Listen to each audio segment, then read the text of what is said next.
qual é a diferença de ser mestre e de ser um jogador? E por que quando alguém é o mestre, essa pessoa acaba virando... Parece que o mestre eternamente, né? O cara que é mestre, ele meio que acaba virando essa figura, e aí ele transita entre diferentes grupos às vezes, e ele acaba sendo mestre em todos esses grupos. Por que isso? Cara, eu acho que... Assim, no nosso caso aqui, a gente tinha um grande problema que todo mundo queria jogar. Mas ninguém queria ser o cara que vai mestrar. Porque, querendo ou não, o mestre é o cara que tem mais trabalho. Porque ele tem que escrever ou pegar uma aventura pronta, que ele tem que estudar, tem que ir atrás, ele tem que coordenar todo mundo. Aí tu tem aquele cara que vem um dia jogar, ele tá um pouquinho de sono, daí tu vê, daí tu tem que ficar chamando o cara pra estar junto ali e tal. Então, não, várias ocasiões, não só isso, né? Mas eu acho que ser o mestre tem um quê de responsabilidade a mais do que só jogar. E nem todo mundo tá disposto a ser o mestre, e tá tudo certo. Às vezes o mestre também não quer mais ser o mestre, às vezes o mestre quer jogar, mas daí o cara vai se acostumando, daí fica, o fulano é o mestre, e tu fica meio que preso lá. Tem muitos grupos que fazem uma dinâmica legal de ir girando o mestre, de ir trocando. Agora pra essa parte da aventura vai ser tu, pra outra parte da aventura vou ser eu, ou nessa campanha vai ser eu e depois vai ser tu. O meu grupo, eu tenho 2 grupos grandes que eu jogo há muitos anos, né? Um deles eu sou o mestre a vida inteira, que foi meu primeiro grupo, e até hoje a gente joga, e até hoje eu sou o mestre. E um dos outros a gente alterna entre 2 pessoas. Os outros 4 não têm interesse em mestrar por nada. Então, se tu deixar na mão desses caras, não sai RPG. Daí tu acaba tipo, mas eu quero jogar, então vou ser o mestre.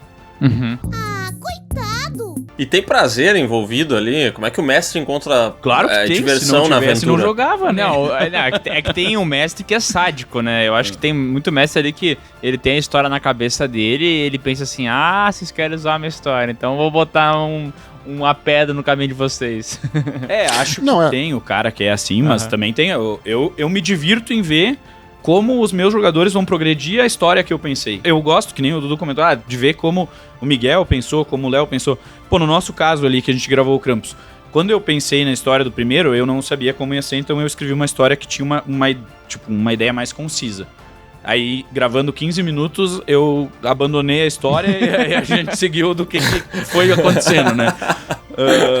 E pro 2, não. Pro 2 eu já fiz como eu faço com os meus grupos. Eu criei um pilar do que eu gostaria que a gente fosse ter e a gente construiu. Então eu gosto de ver o que os meus jogadores vão criar comigo. Eu gosto muito disso. Isso me dá muito prazer. É que foi o que o Dudu falou, né? É uma história colaborativa, né? Claro que o mestre, ele vai ser o cara que... Ele sabe os pilares, ele meio que...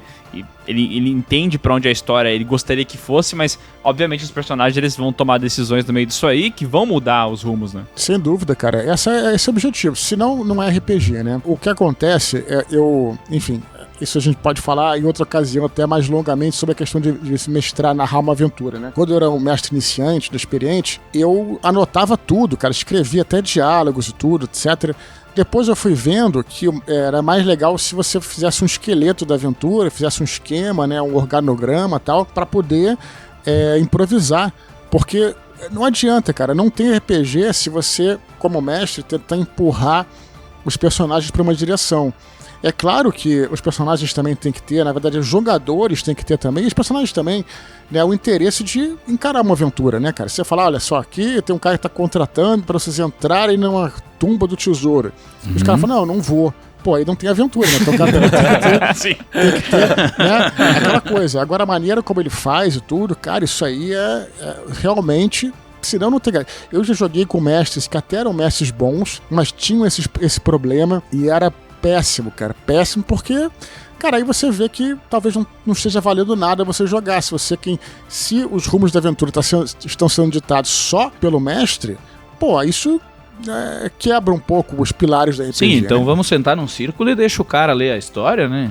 Precisa jogar, né? Sim, exatamente. Perfeito. Agora, Trabalho em literatura, né? Isso aí. Esse exemplo do Dudu de tu falar não e tal me lembrou que tem um game, algum dos Final Fantasies aí, que chega um momento da aventura que tu vai entrar numa caverna e aí um personagem faz uma pergunta pra ti, mas assim, o NPC faz uma pergunta retórica ali, ele diz assim, você quer entrar, não sei o que, é muito perigoso, blá blá blá, e aí tu tem que falar que sim, né? Tu pode falar que não, mas aí ele vai te dizer, não, mas acho melhor então tu repensar tuas escolhas, alguma coisa assim, entendeu? E aí tem um lance do game que se tu responder não pra ele, não sei quantas vezes, sei lá, umas 20, 30 vezes, aí ele te dá um item que vai transformar a tua aventura em algo muito mais fácil, porque aí tu vai conseguir equipar 2 armas, né? Então vamos supor que tu use uma espada, aí ele vai te dar uma luva, qualquer coisa, e aí tu vai conseguir usar a espada e mais uma outra, então isso vai somar os teus pontos de ataque, e aí a tua aventura inteira vai ser mais fácil, né? Cara, mas é uma parada que, tipo assim, tu não tem opção, né? Se tu ficar falando não pra sempre, vai chegar uma hora que o jogo vai te obrigar a entrar lá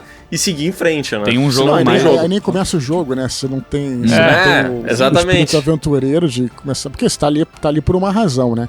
Enfim, mas é isso, acho que você tem que... Isso é uma das coisas importantes do RPG em relação ao mestre, essa questão de ser sádico, que acho que foi o Miguel que falou, eu acho que você tem que ser neutro, na verdade, né? O bom mestre é aquele cara que é neutro, né? Você também não pode...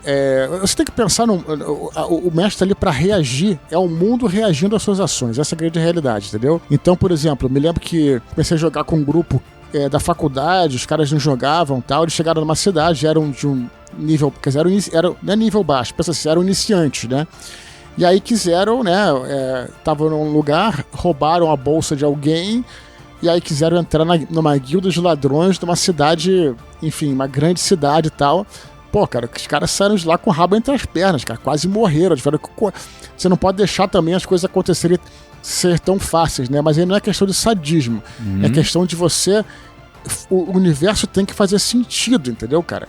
Né? Se os caras fossem aventureiros muito experientes, tivessem numa cidade pequena, sei lá, meia dúzia de ladrões de galinha, seria diferente, entendeu? Então você tem que ter essa consciência como teria na vida real pra simular a realidade. Não tem como, sei lá, os caras estão no nível 1, os moleques matam um dragão, tá ligado? Tipo, porra, parece que não faz sentido. Eu não falei nível 1 pra não ficar uma coisa muito de regra, mas é claro que no jogo, independente de você pensar em regra ou não, os jogadores, né, os personagens, na verdade, têm noção se são iniciantes, né? Como ser iniciante em qualquer atividade, ser iniciante, um aventureiro iniciante, ou um cara experiente, enfim. Isso aí, a vida é um grande roleplay, por isso que o Nico, quando ele vai mestrar com a gente, né, com nós iniciantes, ele sabe que a regra vai ter que ser mais flexível. Mas conforme a coisa vai evoluindo, talvez a gente possa progredir para algo um pouco mais complexo, né?